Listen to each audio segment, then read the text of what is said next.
I was standing in a notary's office in Rio de Janeiro with a pen in my hand and a man across the desk waiting for me to sign. And the only thing between me and handing over everything I had left in this world was about 4 inches of air and 1 second of doubt. The apartment was going to be in her name, not mine, hers, and everyone in that room, the agent, her brother, Daniela herself, with her hand warm on my shoulder. Everyone was smiling at me, waiting, patient, loving, and I had the pen on the paper. I'd already started the H of my name, and something in my gut, some old cold thing I'd spent 2 years telling to shut up, finally stood up and screamed. My name is Hank Mercer.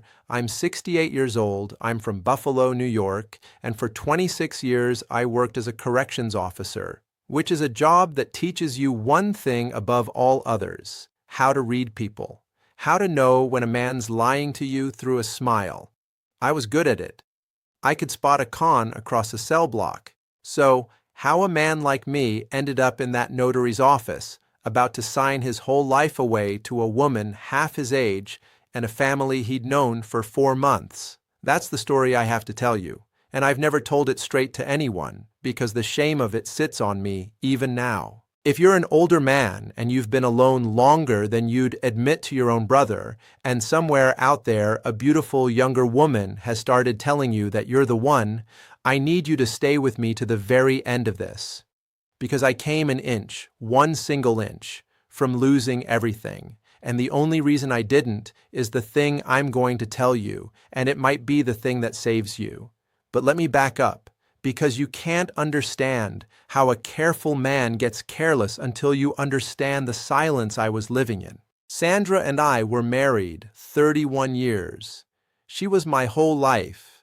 I just didn't have the sense to say it out loud often enough while she was here to hear it.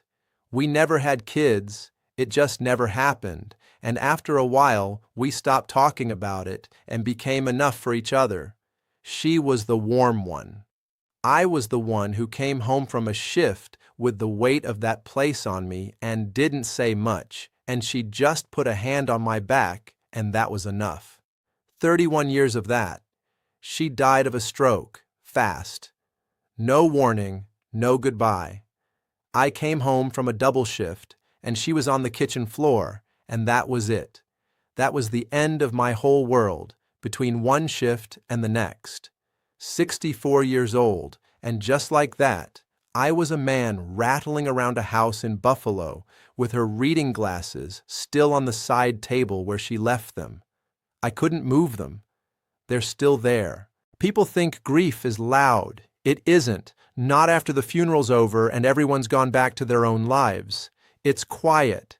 It's the second toothbrush you can't bring yourself to throw away. It's reaching over in the night to a cold half of the bed.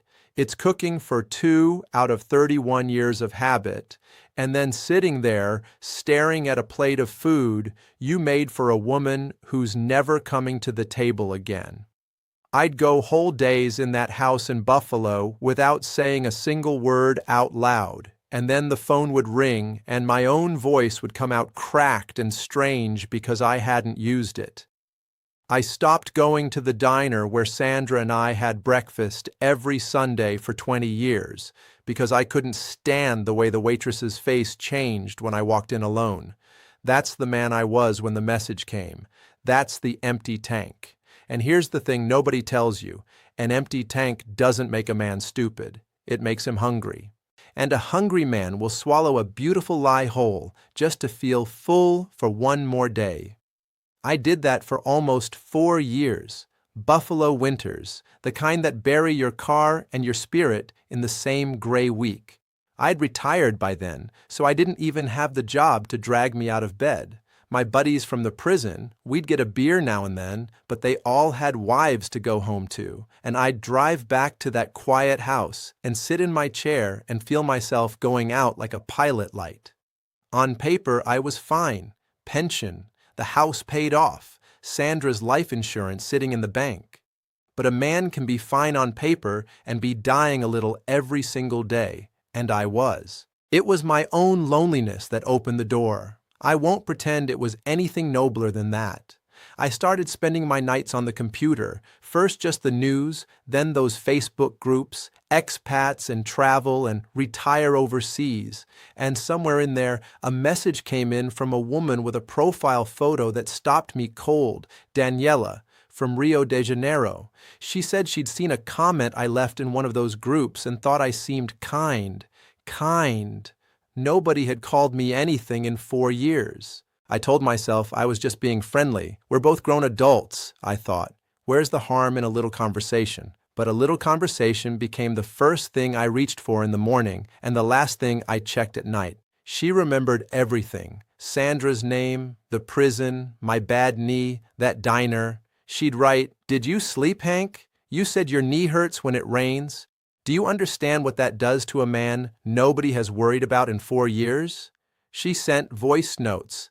Just her laughing at something, telling me good morning in that accent, and I'd play them twice. And she never asked for a thing. She'd mention her own hard life, her mother's health, the cost of everything, but always quickly, always brushing it aside. "But I don't want to bother you with my problems. You have your own." Looking back now, every one of those was a seed, planted careful and early, so that months later, when the asks finally came, they didn't feel like asks at all. They felt like things I already knew, things I half wanted to offer first. That's how patient it was. They don't rob a man in a night. They garden him for a year. I want to be honest with you about how this works, because if you think you're too smart for it, and I thought I was the smartest man in any room when it came to reading people, then you are exactly the man it works on. It didn't start with money. It never starts with money.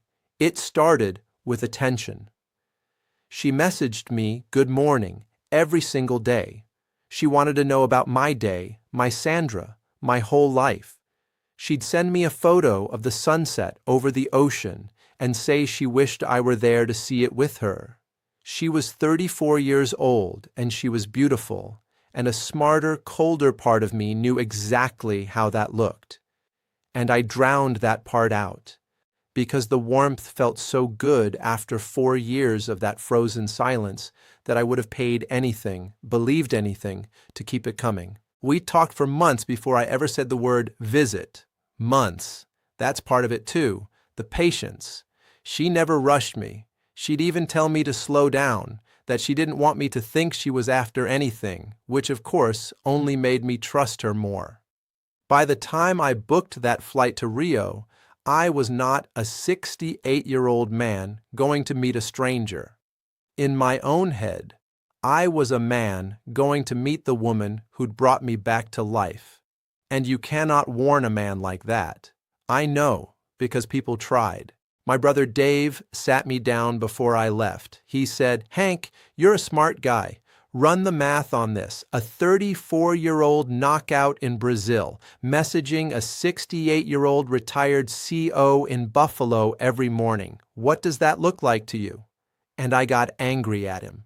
My own brother. I told him he didn't know her, that he was a cynic, that not everything in this world is a con, and the whole drive to the airport I stayed angry. And the reason it burned, the reason I couldn't shake it, is that some cold, sober part of me already knew he was right, and I hated him for saying out loud the thing I was working so hard not to hear. So let me tell you about landing in Rio, because for a while there, and I need you to hear this, because the good part is what makes the rest so dangerous. For a while there, it was everything she'd promised.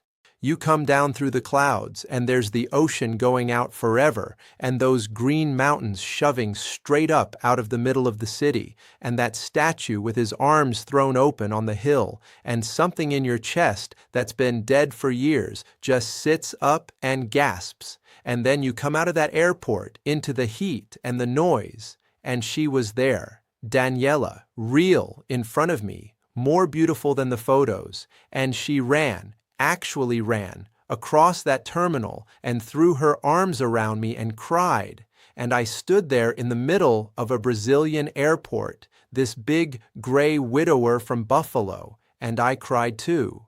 4 years of frozen silence, and a warm woman was crying into my shoulder, saying she couldn't believe I was finally real.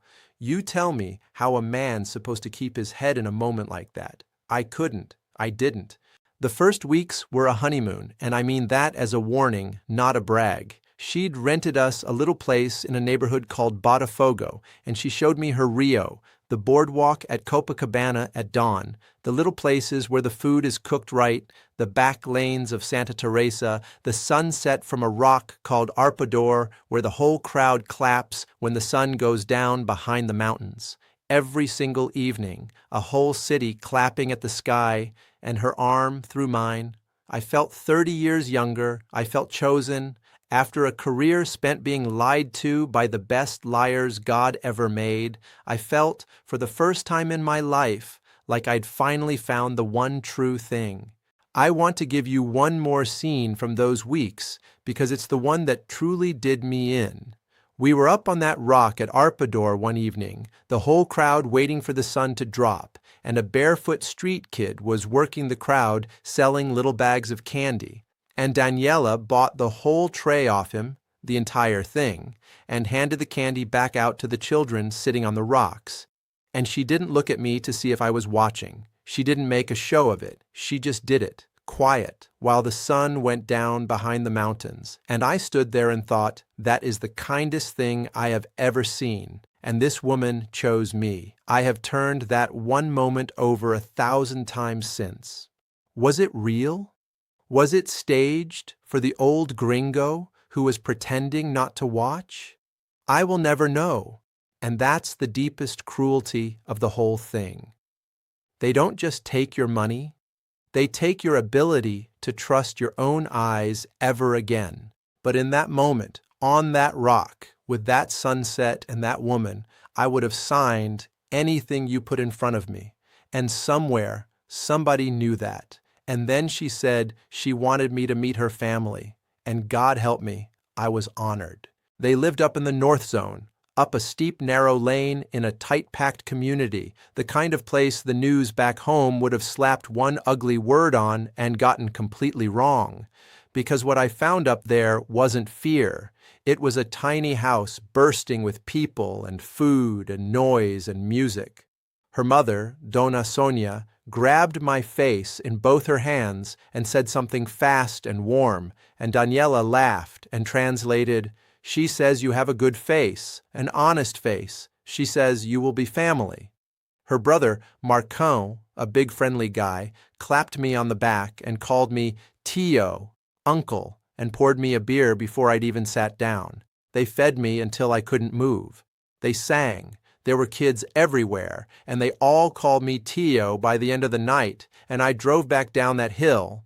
Well, the moto taxi took me down that hill, so full of food and so full of something I hadn't felt since Sandra that I had tears in my eyes the whole way. After that first night, I started going up to the house every Sunday, and the rope went around me one loop at a time, so gentle I never once felt it tighten. Dona Sonia started calling me meu filho, my son, pressing plates of food into my hands, introducing me to the whole lane as her American son. Marcon would put his arm around me at the bar and tell the other men, loud and proud, that I was the best thing that ever happened to his sister. The kids would run to the gate when they heard me coming. After 4 years of a house so quiet I'd forgotten the sound of my own voice, I had a whole family on a hill in Rio de Janeiro that lit up when I walked through the door. You cannot put a price on that for a lonely man, which is exactly the problem, because they had put a price on it, a very precise one, and they were patient enough to collect it slowly. I would have told you those people loved me. Some part of me still believes a few of them did.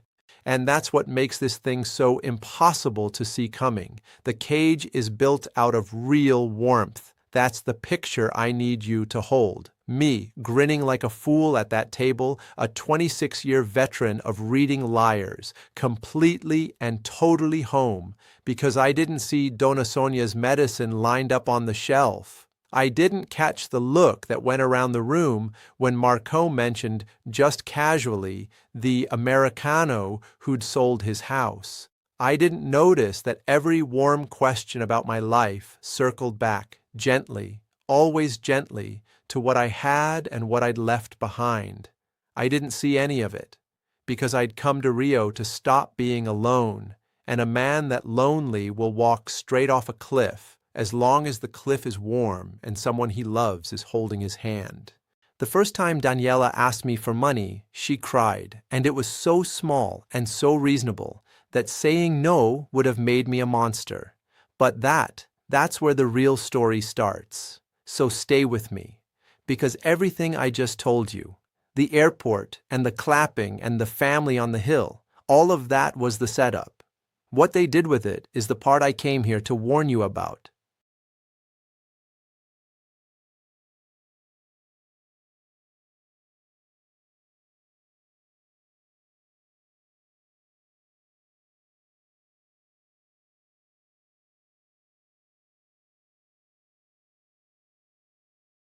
Like I said, the first time Daniela asked me for money, she cried. It was Dona Sonia, her mother's heart medicine, the kind that can't wait a month, and the public system had a line, and Daniela had been covering it out of her own pocket and come up short, and she was ashamed, and this is the part that got me right through the ribs. She didn't want me to think she was with me for my money. It was $400 for a sick woman's heart. What kind of man do you think I am? I had it sent before she finished the sentence, and the relief on her face, the way she pressed my hand to her cheek, I felt 10 feet tall. After 4 years of being useful to nobody, I got to be needed again by somebody I loved. And that, right there, is the whole trap. Hear me, because this is the thing your daughter and your brother can't make you understand from the outside. The trap is not the money. The trap is how good it feels to be needed again. They don't hook a lonely man with greed. They hook him with purpose. Because it did not stop at the heart medicine. It was Marcon's truck that broke down, and he couldn't work without it. It was a nephew's school fees. It was a leak in Dona Sonia's roof before the rains came. It was a family emergency at 11 o'clock one night. A cousin in the hospital, money needed right now, tonight, before they'd even treat her, and I wired it in 5 minutes with my hands shaking, and the next day everyone was fine, and nobody could quite tell me what it had been for. Every time, it came the same way. Always Daniela, who asked, never the others, always with shame, always small enough, on its own, that saying no would have made me a cold, cheap old man. It was never one big number you could choke on.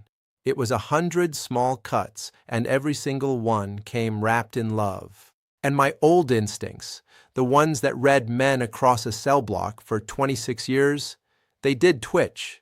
They did. There was the time Marco's broken truck sat parked, running just fine, outside the bar the very next week. There was the cousin's hospital emergency, where nobody could ever quite name the hospital. There was the way the asks always came late at night, always urgent, always when I was tired, never with time to stop and think. A younger me, a me with a full tank, would have clocked every one of those in a heartbeat and known exactly what I was looking at. But that's the terrible genius of this thing. They don't run it on you when you're strong. They find you when you're empty, when you've buried your wife, when you'd honestly rather be robbed than be alone again. So every single time that cold professional voice in the back of my head raised its hand, I shouted it down, because listening to it meant admitting the warmth was a lie, and I could not afford to lose the warmth. I'd already lost everything else. I kept a number in my head, the way an old corrections officer does, even when his heart's somewhere else. And one night, alone, I made myself actually add it up. Across those months, the medicine, the truck, the roof, the emergencies, the just until payday that never came back, it was a little over $40,000. $40,000 of Sandra's life insurance, the money my wife died to leave me, gone into a hill in the north zone of Rio de Janeiro. And I sat there in the blue light of that screen, and I felt sick. And I told myself the same thing I'd told myself every time. It's family now. This is what having people again costs. And isn't it better than that frozen house in Buffalo? My brother Dave called me right around then. He could hear it in my voice, I think, the way brothers can. He didn't yell this time. He just said, "Quiet. Hank, how much so far?" And I lied to my own brother. I said, "Not much."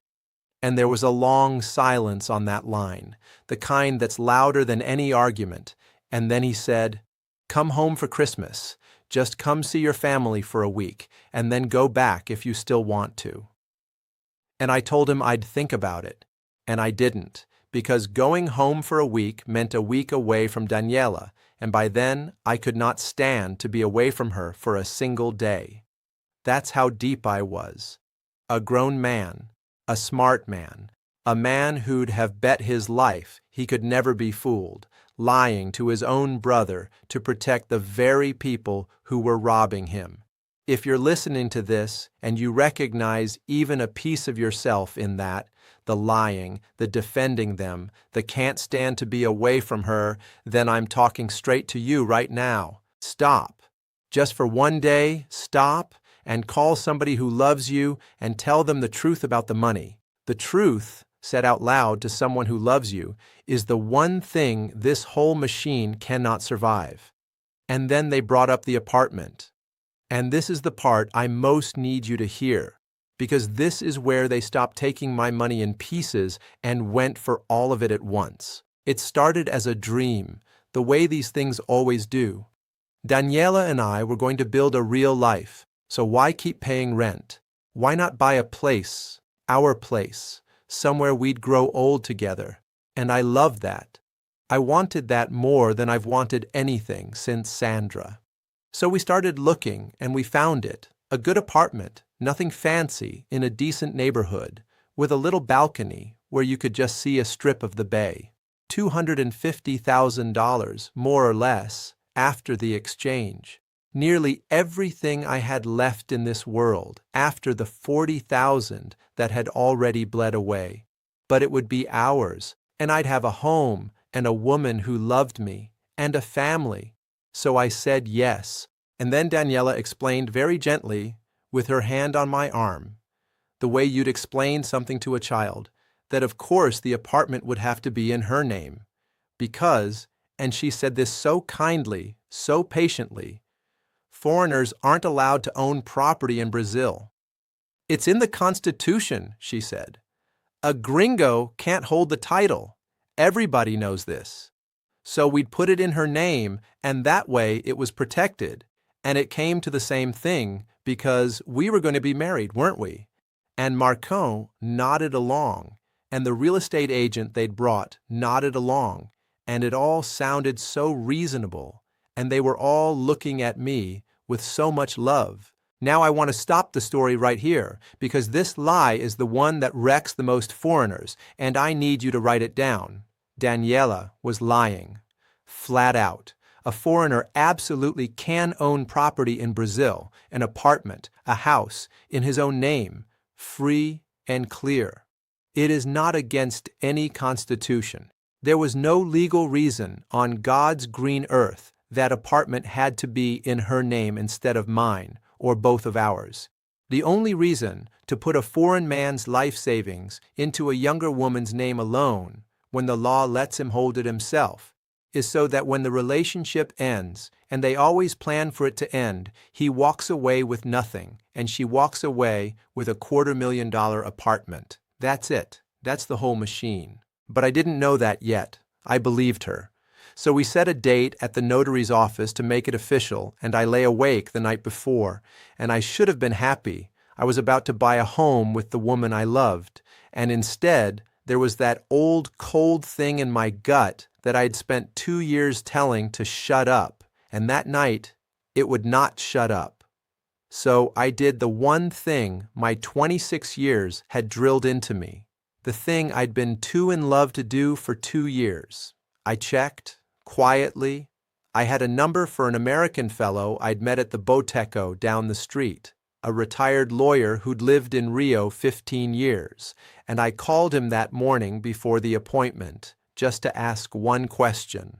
Can a foreigner own property in Brazil? And there was a long pause on the line, and he said, Hank, of course he can, in his own name. Who told you he can't?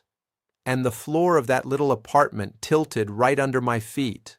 I sat down on the edge of the bed in that apartment we were about to buy, and I did not move for a long time, because that lie about the property wasn't a small thing. It wasn't a misunderstanding. It wasn't her getting the law a little wrong. It was specific, and it was rehearsed, and it had a purpose, and the purpose was to separate me from everything I had left. And once you see one rehearsed lie clearly, you cannot unsee it. Your mind goes back over 2 years of warmth and starts turning every single moment over, looking at the underside of it, the voice notes, the candy on the rock, the good mornings. Was any of it real? And I understood, sitting there, that I had been so afraid of that one question for 2 years that I had handed over $40,000 rather than ask it out loud. So I finally asked it. And to answer it properly, a man who'd spent his whole life finding out the truth about people was going to have to find out the truth about the woman he loved. And then I made the call I'd been refusing to make for 2 years. I had a buddy from my old job whose son did skip traces, finding people who didn't want to be found, and weeks earlier, some sober, frightened part of me, I'd quietly asked him to just look. And that morning, an hour before I was supposed to sign, the answer came back. Daniela had a husband, not an ex, a husband up in the North Zone, a man named Wesley, and the messages between them, the ones the kid pulled, went back the whole 2 years, about me, the Americano, how much longer, how much was left. Don't rush the old man, he's kind, he'll sign. I want to tell you I screamed or broke something. I didn't. I'm a man who spent his life around the worst day of other people's lives, and you learn to go very, very quiet. I went to that notary's office. I let them seat me. I let the agent slide the papers across, and Daniela put her warm hand on my shoulder, and her brother smiled at me, and I picked up the pen, and I started the H of my name. And then I set the pen down, very gently, and I looked up at Daniela, and I asked her one question in the few words of Portuguese I taught myself. I asked her how Wesley was doing, and I watched her face do the thing I'd spent 26 years learning to read. I watched the warmth drain out of it like water out of a sink, and for 1/2 of 1 second, before she caught it, I saw the person who'd been running the long con on a lonely old widower from Buffalo for 2 years, and then she reached for it. The tears, the Hank, I can explain, it's not what you think. And I just stood up. I left the pen on the paper with the half-written H, and I walked out of that notary's office into the heat of Rio de Janeiro, 68 years old, $40,000 poorer, and $250,000 richer than I'd have been 10 minutes later. And I did not look back. And behind me, I could hear Marcone's voice change from Tio to something a whole lot uglier. So here's where I am now, if you've stayed with me this far, and I thank you for it, because telling you this cost me something. I'm still in Rio. People are surprised by that. They figure I'd have crawled back to Buffalo with my tail between my legs. But the truth is, Rio never lied to me. Daniela lied to me. The city didn't. And I'd be damned if I'd let what she did take the one warm place I'd found for me on top of everything else. I got a small lawyer, a real one, mine. I bought a little apartment, in my own name, the way the law always allowed, in a quiet neighborhood where the neighbors actually know me. I learned the language for real this time, slow and stubborn, because I decided I'd never again be a man who needed somebody else to translate the truth for him. And I made friends my own age, the kind who've never asked me for a thing, that retired lawyer, the old men at the Boteco who argue about football, the lady at the corner store. That web of real people is worth more than any romance, and you only get it by being a real human being on a real street, not a wallet hiding behind a beautiful face. Do I hate her? I've thought about it a lot, and the honest answer is no, and I'll tell you why, because it's the only piece of wisdom I've got to give you out of this whole mess. Daniela did a cruel thing, but somewhere underneath the con, I think there was a hard, frightened woman who'd learned in a hard, frightened life that you survive by using people, and who maybe even felt something for the old gringo in spite of herself. And it doesn't matter, because feeling something for a man you're robbing is not love. And I will not spend my last good years hating a ghost. What I hate is how close I came, how a careful man, a man who read Liars for a living, walked an inch from the edge of a cliff with a smile on his face because he was lonely. That's the part that wakes me at 3 a.m. Not her, me. It took me a long while to be able to walk past a couple holding hands on the boardwalk without something twisting up in my chest, but it passed, and I'll tell you the exact moment I knew I was going to be all right again. It was months later, early, on that same Copacabana boardwalk where my whole Rio life had started, and a different barefoot street kid dropped a whole stack of his candy trays, and they went everywhere across that wave pavement. And without even thinking, I got down on my bad knee and started helping him pick them up. And when we'd gathered the last of them, he looked at me and said, "Obrigado, tio," and ran off into the morning. And I stood there, and I waited for the old suspicion to come, the what's the angle, the who's working me now, and it didn't come. It just didn't come. The con hadn't taken that from me after all. I could still get down on a bad knee and help a kid pick up candy and not go looking for the knife behind it. And I thought, all right, Hank, they got $40,000 and 2 years of your life, but they didn't get you, not the part that actually matters. So let me say it plain to every older man out there who's got a beautiful younger woman messaging him good morning from a country he's never been to.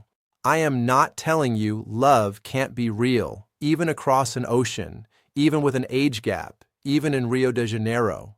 It can. But here is the rule that would have saved me $40,000 and 2 years of my pride, and might save you everything. Real love does not need your money fast, and it does not need your money in somebody else's name. The day anyone, her brother, her mother, anyone, tells you that you have to put your house, your savings, your life in their name because the law says so, you stop and you call a lawyer who works for you and nobody else, and you check. Checking costs you a phone call. Not checking cost a man from Texas I met down here his entire retirement, and it nearly cost me mine. You can love somebody all the way and still keep 1 foot on solid ground. Those two things are not enemies. The men who forget that are the ones I watch leave Rio with nothing but a broken heart and an empty bank account. Don't be that man. Come for the life, if you come. The sun is real. The kindness of this city is real. A second chance at being alive is real. Just keep your own name on your own money and keep your eyes open even when your heart is full. I'm Hank. That's my Rio story, the whole thing, finally out loud. If it meant something to you, hit that subscribe button because I'm going to keep telling you the truth about this life down here, the beautiful and the brutal, no commercials. And tell me in the comments, would you have signed? Be honest with yourself before you answer that, because I'd have told you 2 years ago that a man like me never would. Take care of yourselves out there, and don't let the loneliness make the decision for you. That's the one that costs you everything.